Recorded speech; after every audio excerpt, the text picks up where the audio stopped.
Hello, my name's Jules. Welcome to The Secret Mind. We're reading today, not many chapters to go. We're doing Every Man an Enemy by W. Howard Baker.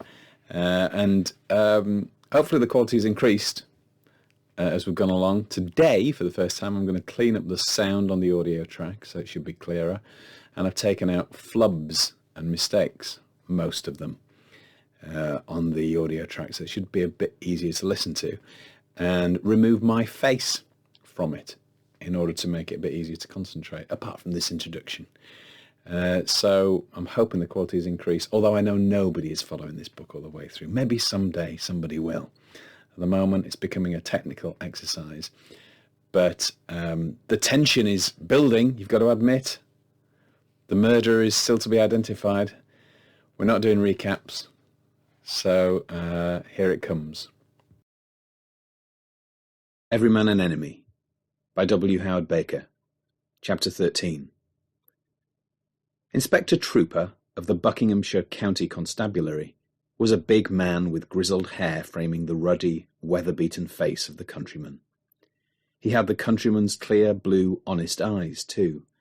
They were eyes which seemed to carve straight to the soul of a man in a glance.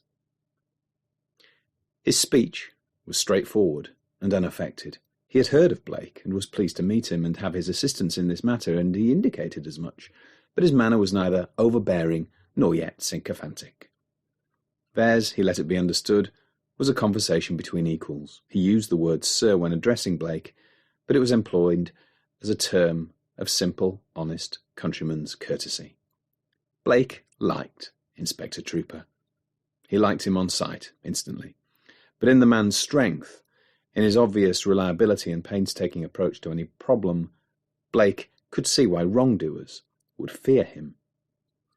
"Now, sir," the inspector said, "will you tell me what has been happening here?" Blake told him. He found himself telling the inspector everything. He kept nothing back. He told him that it was indeed Jimmy McIntosh's body in the well, that he had been down there and seen it.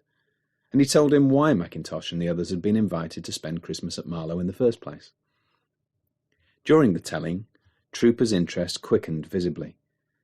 At one point, he stopped Blake to ask for a complete description of Lavinia Webb, and as the detective gave it to him, carefully checked it with something in his notebook. Finally, when Blake had finished, Inspector Trooper closed the notebook, laid his ballpoint pen aside, and pulled at his nose. He said, "Well, to begin with, I can tell you where this Webb woman is." "You can? She's turned up?" "She's turned up dead," Inspector Trooper said flatly. "She's in Maidenhead Mortuary." Blake was grim-faced. Though I didn't want to admit it, I'd been suspecting as much. "She was on the main railway line. There was nothing on her body to identify her. The local force put out a general ID call about her. The description we got tallies with the one you just gave me." "And what did you think, Inspector?" Blake's voice was hard. "Did she fall out of that train?" "She was pushed, sir, that's what I think." "And me, she was pushed, just as McIntosh was pushed. Both of them were murdered, just as Fawcett was murdered."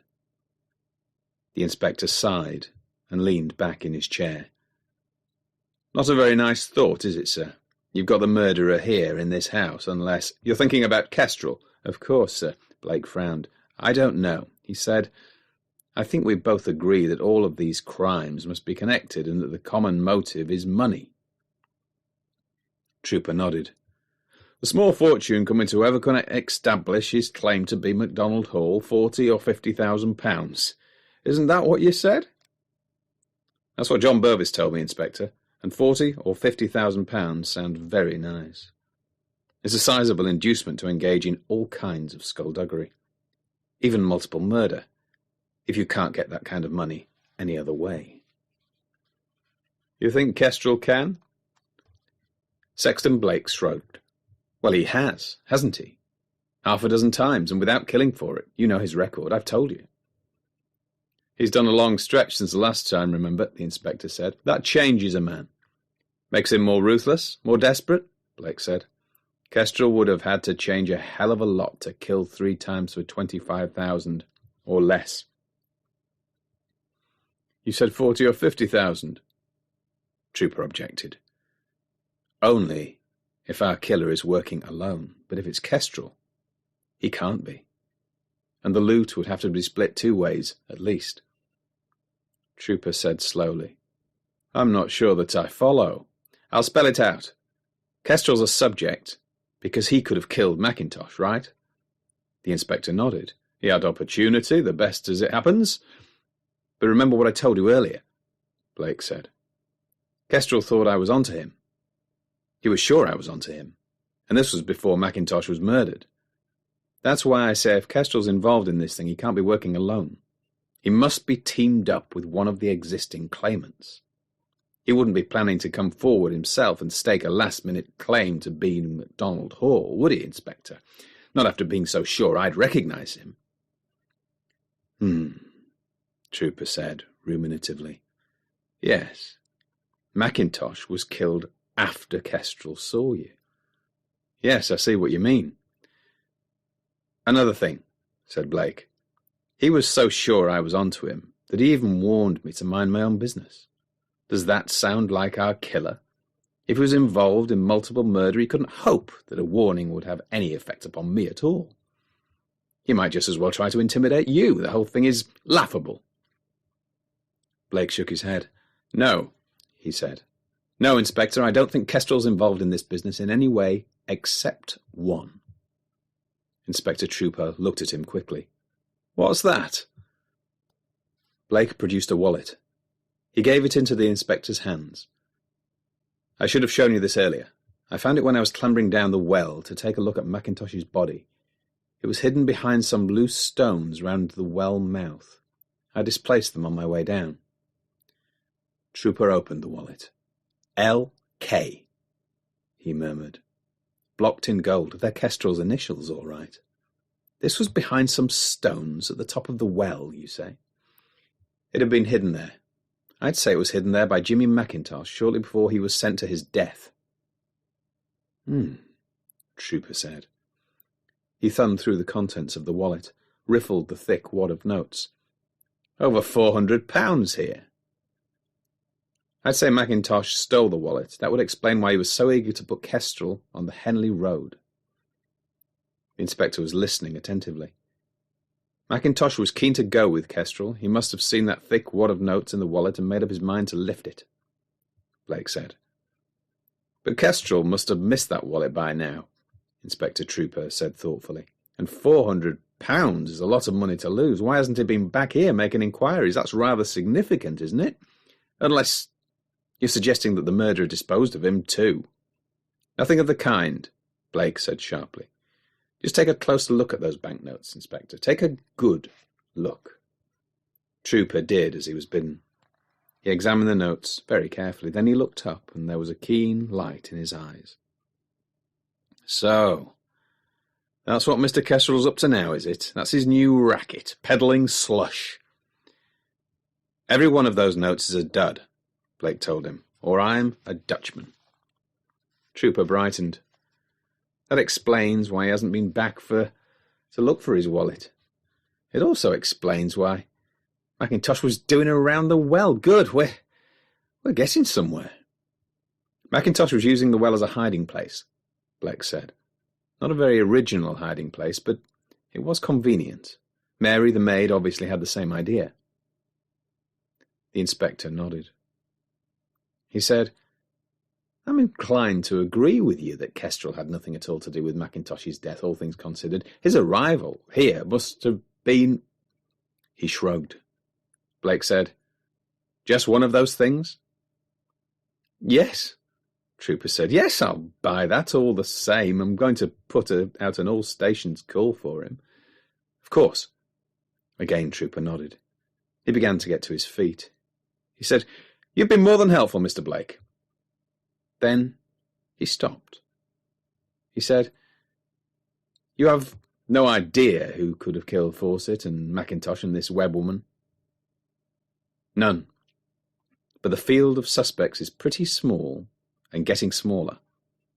Trooper was thoughtful. It would help if we really knew, who wrote that damned book. 6 Pillows to Midnight? Blake was not as enthusiastic as he might have been. Perhaps. Trooper looked at him. he said. "Is that your way of telling me that you regard that side of the business as your own province?" Blake smiled. "Perhaps," he said again. Inspector Trooper smiled too. "There's no reason why we shouldn't work together," he said. "None at all." The inspector was moving now, making for the door. "My men will have Macintosh's body out of the well, and there are all the other guests to see," Blake interrupted. "I was hoping you wouldn't mind my helping you. Mr. Carter, my associate, has been rounding everybody up. All the other guests are waiting for you in the library. There's a small study next door where you can see them one by one." "Full marks," said Trooper. "You really are working with me. That's what I call service, Mr. Blake." And he went out. They were all in the library. Bovis and Carla, and a rather truculent Prout, Harvey Innes and Kirby, and Herbie Asprey, with Millie. Trooper was talking to them. Tinker stood just inside the door, looking on, and there Blake joined him briefly. How are they taking it? The inspector was telling them of the discovery of Lavinia Webb's body on the railway line, and of all the pointers to this being the second in a series of murders. "Fawcett, Lavinia Webb, and now Mackintosh," he was saying. "All dead and all murdered, unless I'm very much mistaken.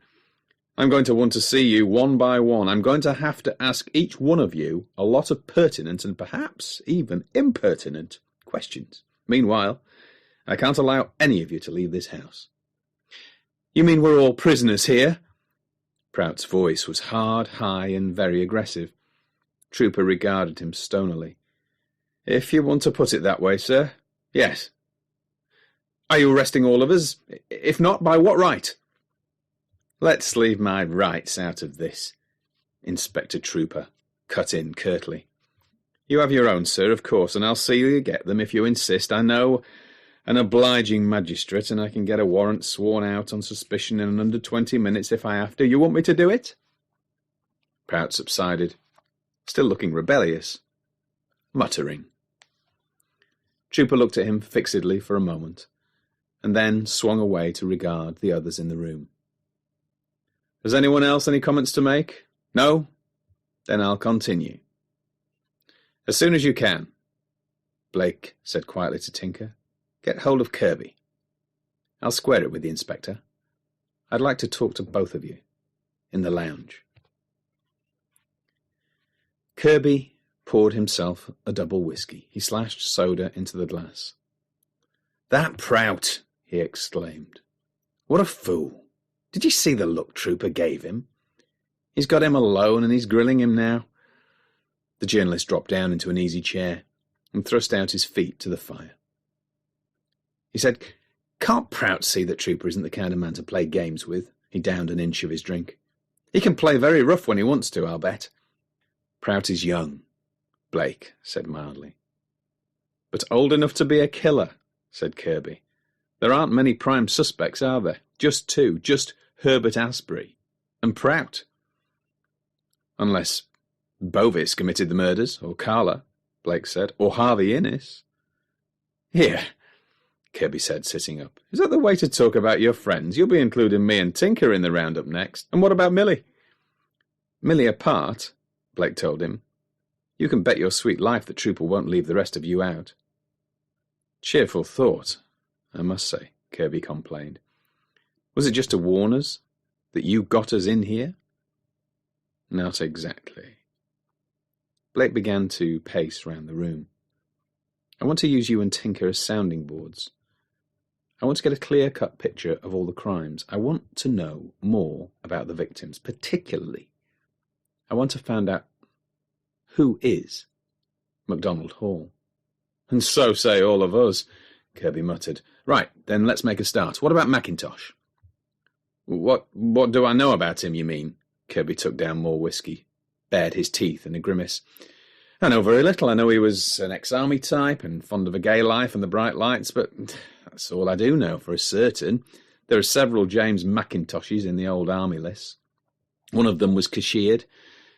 He finished his drink. He said, "But I don't know if that was our man or not. About Lavinia Webb?" "Yes, tell me about Lavinia Webb," Kirby grinned. There's no need to use that tone of voice. I didn't know her that well. You surprised me. Hey, Kirby protested.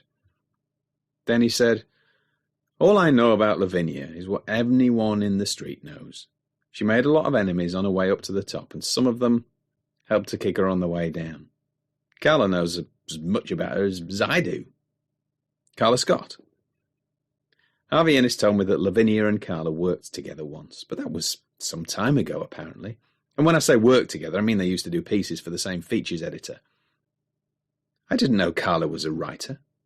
She isn't, said Kirby. If she was, do you think she'd be working as a secretary now? And for John Bovis, of all people. I know that man hardly at all, but I do know what he thinks about writers. No, I gather from Harvey that Carla played around with journalism once, but she just didn't make the grade. That's all there was to it. Or maybe the right people couldn't make her. You know what the game's like sometimes for a woman. Uh-huh. But come back to Lavinia Webb for a minute, Blake said. She and Carla didn't live together or anything like that, did they? Just how well did Carla know her? Kirby sighed. We seem to be going round in circles, he said. I keep telling you, nobody knew Lavinia Webb well. Nobody could get that close to her. As for Carla living with her, well, I'm sure she never did. If she had, Harvey would have mentioned it, that's for sure. So there's nothing there, Blake said in a disinterested voice. Nothing there? What do you mean by that ambiguous remark? Did you seriously think that Carla might have pushed Lavinia off that train? Of course not. She wasn't even there, as far as we know. There you go again, Kirby said disgustedly. Well, I can tell you this much. Carla would do anything for John Bovis. And I mean anything. But I can't see her murdering for him. Why? Because I don't think he'd ever ask her to. Frankly, I can't see John behind any of these killings, and I'm not just saying that because I like him and because he happens to be your friend. I can't see him killing anyone either, Blake said thoughtfully. Though I'm sure he must have killed quite a lot of Germans during the war. You did and I did, Kirby said. Does that make us peacetime killers? Not at all. John Bovis is plain cracked about some things, I grant you, but what is he plain cracked about? Yeah, this business about his marriage and divorce. You know how he is about that. Blaming everything onto the fact that his wife was an author, saying that he'd never marry a writer again and meaning it. Granted, he has a kink about that, but everyone has a kink about something. Precisely, Kirby said flatly. You took the words right out of my mouth, and though I'm sure that he was as much to blame as his wife for the fact that his marriage went wrong, that doesn't make a killer out of him, does it? I mean, Kirby stopped and grinned suddenly, infectiously. You don't think I'm driving the point into the ground? No, Blake agreed gravely. No, I don't think so. He paced up the room and down again, his head bent. He pulled at his nose. Then he said, What can you tell me about Fawcett? Do you mind my using the pair of you as sounding boards for my ideas? If and when I get any, that is. I'm used to it, Tinker said, stirring in his chair by the fire. And I'm becoming used to it, said Kirby. Carry on. You want to know about Fawcett, the man with the 7 o'clock face? Yes, Blake said, nodding. Then Kirby told him all that he knew.